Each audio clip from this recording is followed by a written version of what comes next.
اللهم آمين. ربنا ظلمنا أنفسنا وإن لم تغفر لنا وترحمنا لنكونن من الخاسرين. ربنا آتنا في الدنيا حسنة وفي الآخرة حسنة وقنا عذاب النار وقنا عذاب القبر وقنا عذاب الحشر وقنا عذاب الميزان وقنا عذاب الفرصرات وقنا عذاب الصخرة الموت. চুল খাতে চিকন হবে হীরার চেয়ে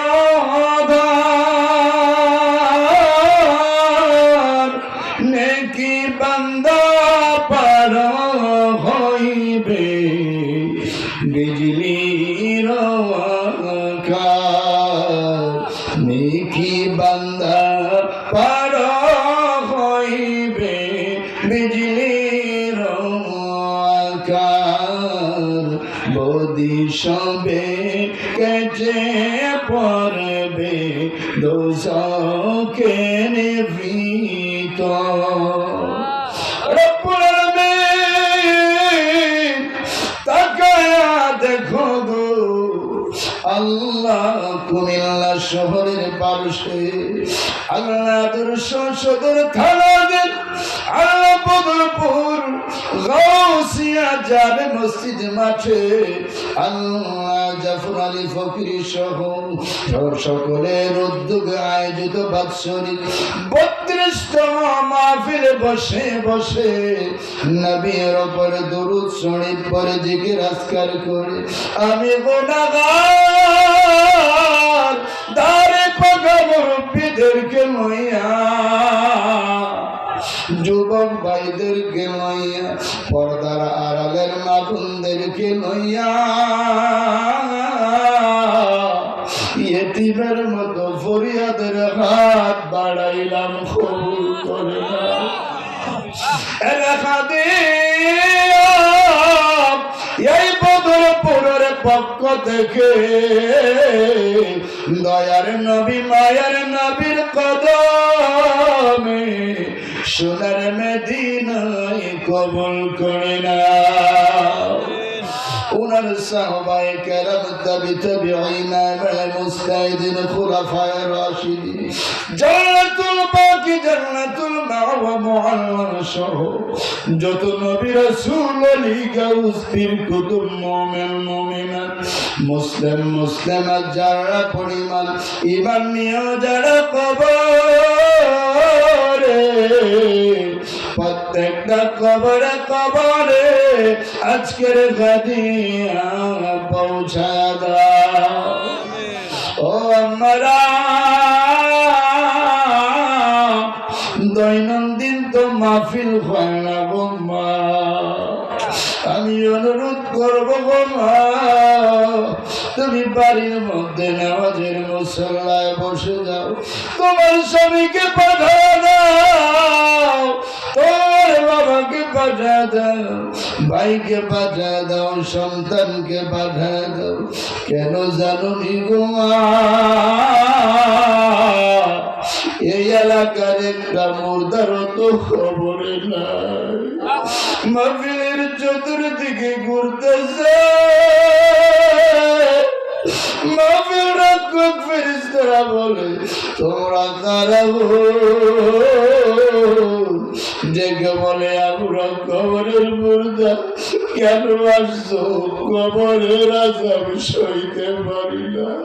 দেখি বদরপুর গাউসিয়া মসজিদের মাহফিলে আমার ছেলেটাই ছিলি রে, আমার নাতিপতি আইছিলি, আত্মীয় স্বজন আইছিলি, কবরের আযাব সইতে পারি না। মাহফিল রক্ষক ফেরেশতারা কয় মুর্দাররা তোমরা চলে যাও। মুর্দাররা ডেকে বলে ফেরেশতারা রে বাধা দিও না, দেখি আমার আপন জনেরা আমার সন্তানেরা একটু দোয়া করে দিলে এই তোমার বিনিময়ে আমার আল্লাহ মাফ করে বলে আমিন। মাবুদ রে আমরা যারা হাত বাড়াইলাম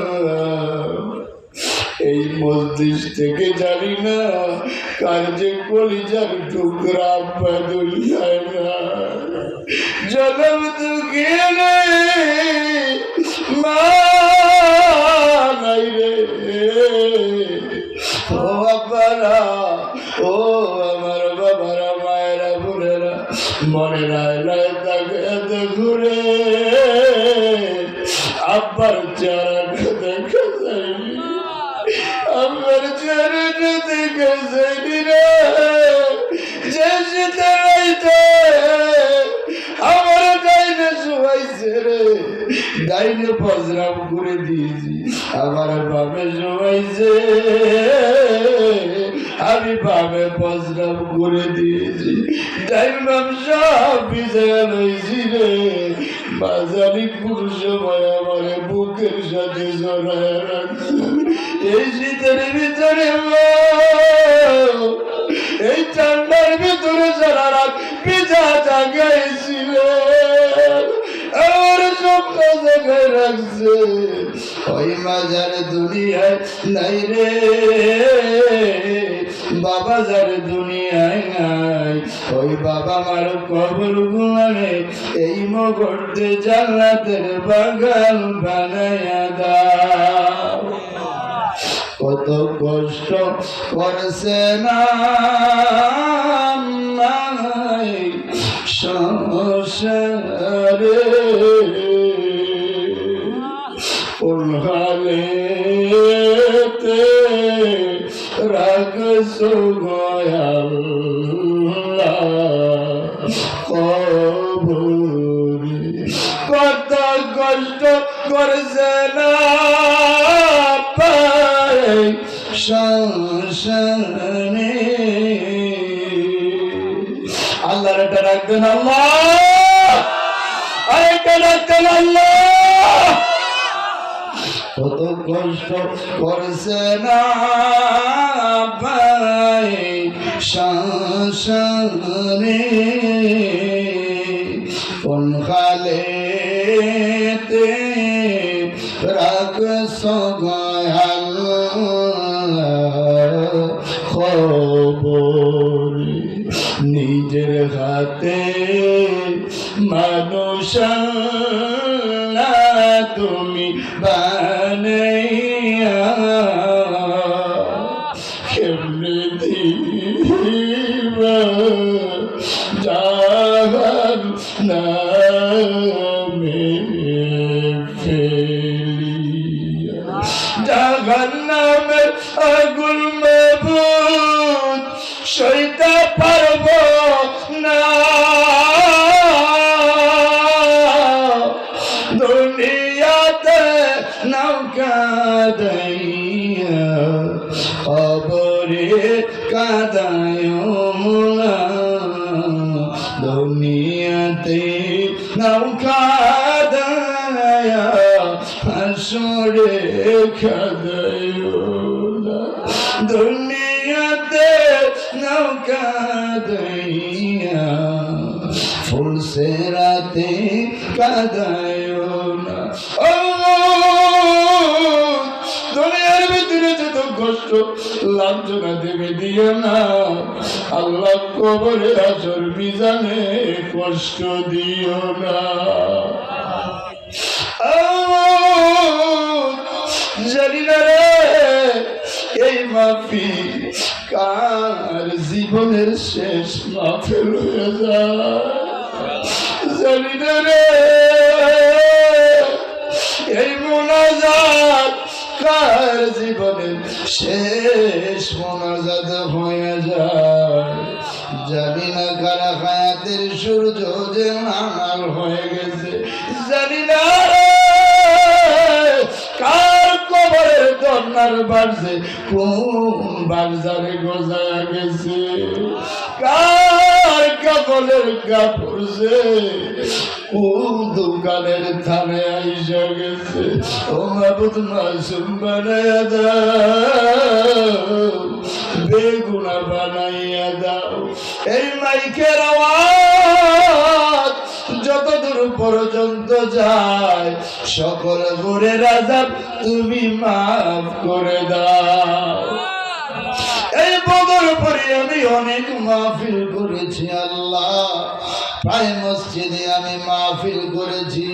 এই বদরপুরের মাটির নিচে যত মুর্দা গান আছে আল্লাহ, সকলকে তুমি মাফ করে দাও আল্লাহ। জাফর আলী ফকির সহ আরো যারা এই মাহফিলের আয়োজন করলো, কিয়ামতের ময়দানে তুমি নাজাতের জারিয়া বানায়া দিও আল্লাহ। কোন কিছুই যদি মঞ্জুর না হয়ে থাকে রে আল্লাহ, আজকে এই মাহফিলের খাতিরে, দান সাদাকার খাতিরে সকলের জীবনের গুনাহগুলি তুমি মাফ করে দাও আল্লাহ। আগামীকাল জুমাবারের রহমত বরকত জিন্দা মুর্দা উবাইদুলের উপর তুমি নাযিল করে দাও রব্বুল আলামিন। এই এলাকার কবরের আযাব তুমি চিরদিনের জন্য মাফ করে দাও। ইমাম সাহেব থেকে শুরু করেন আল্লাহ, যারা টাকা দিল, পয়সা দিল, মাহফিলের আঞ্জাম দিল আল্লাহ, সকলকে তুমি মাফ করে দিও। ও মাবুদ, যেই দুইটা হাত বাড়াইলা, জানি না এই দুইটা হাত কোনদিন সাদা কফিনে ঢুকা যায়, কাতারের মধ্যে পাওয়া যায় রে। একটা মধ্যে যখন বিদায় হয়ে যায়, তার মতো অসহায় আর কেউ থাকে না। যখন গোসল দিয়া শত শত মানুষ পার্শ্বে লইয়া নেওয়ার জন্য প্রস্তুত হয় রে, মুদ্দার ডেকে বলে, সন্তানেরা রে, একটু মুখটা গুলারা, জীবনের মতো এই বাড়িটা দেখে এই বাড়ির মায় নামাজ পড়লাম না, রোজা রাখলাম না, মাহফিলে গেলাম না, সন্তানে একটু গোলারা, বাড়িটা জীবনের মতো দেখে আর মধ্যে ডাক দিয়া আমার যেই মানুষ গুলা আমার সঙ্গে যাচ্ছে রে, আজকে এই মানুষ গুলা বুঝি আমার খবরের সঙ্গে হবে। বাড়ি থেকে বিদায় লইয়া মাঝে মাঝে জানাজার জন্য যখন নিয়ে যায়, মুর্দার ডেকে বলে আল্লাহ, এই হাজার হাজার মানুষ বুঝি আমার সঙ্গে খবরে যাবে। চারটা তাকবীর দিয়ে মনোযোগ দিয়ে খবরে তিনজন লোক নাই মা, ওই মাছটাকে যখন খবরে আমার মধ্যে বলে আমি বলছি এই তিনজন মানুষ আমার সঙ্গে যাবে, একজন একজন করে সারি সারি বাসের গাড়ি দিয়া যখন উইটা যায়, উদ্ধারের কারণে কেউ দেখে না দেখা বলে আল্লাহ। আমি বলছিলাম এই তিনজন মানুষ বুঝি আমার সঙ্গে যাবে, এই খবরে কেউ আমার সঙ্গে গেল না। আগে যদি জানতাম দুনিয়া দুনিয়া করে পাগল হইতাম না। ও বাবারা, ওই রাতের পর রাত, দিনের পর দিন তুমি আমি খবরে থাকতে হবে। ও আব্বারা, ও আব্বারা, কেমনে থাকবো? কেমনে থাকবো অন্ধকারে ভাই বন্ধু চারিয়া রে মন খবর দেশে যাইয়া শিয়াল কুকুরে চারিয়া রে গাইব তোর বুকের উপর চাপা দিয়া রে মন খবর দেশে যাইয়া আল্লাহর ডাক দেন আল্লাহ আল্লাহ কবরের প্রশ্নপত্র আমাদের জন্য তুমি সহজ বানায় দাও জোরে গলাবি কেমনে থাকবো অন্ধকারে ভাই বন্ধু ছাড়ি ইয়ারে মন খবর দেশে যাইয়া খবরতে পরব দুই ফেরেশতায় জবাব লয় কথায় জবাব না দিলে রে ছাড়বে না করলে রোদন কেমনে থাকবো অন্ধকারে ভাই বন্ধু চারিয়া রে মন কবর দেশে যাইয়া আল্লাহ কবরের প্রশ্নপত্র সহজ করে দাও কবরের জন্য সদা সর্বদা প্রস্তুত থাকার তৌফিক দান করে দাও যেদিন মৃত্যুর সময় জারি হয়ে যাবেন বাড়ির কিনে আজরাইল এসে যাবে ওই কঠিন দাঁড়ের মুহূর্তে আমাদের জবানে আর কলবে জারি করে দিও না ইলাহা ইল্লাল্লাহু মুহাম্মাদুর রাসূল